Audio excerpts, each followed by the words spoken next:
Su AstraZeneca, sulla cui somministrazione CTS, Ministero e AIFA hanno deciso nella notte di alzare l'asticella ai soli over 60, il Veneto ha sempre avuto una linea ben precisa. Lo ricorda il governatore Luca Zaia. Io voglio solo dire una cosa, innanzitutto che il Veneto è l'unica regione che ha scelto di non somministrare AstraZeneca e Johnson & Johnson sotto i 60 anni fin dal primo giorno, quindi noi non abbiamo il problema.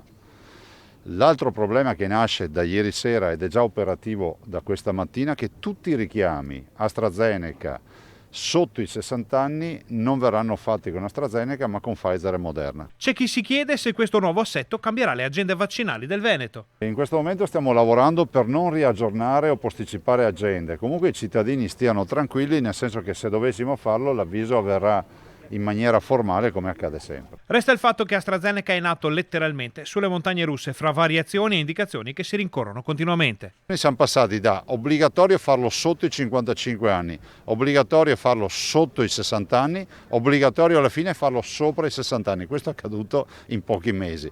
Capite che siamo molto disorientati, anche perché noi che programmiamo millimetricamente la campagna vaccinale abbiamo non pochi guai ad ogni cambiamento.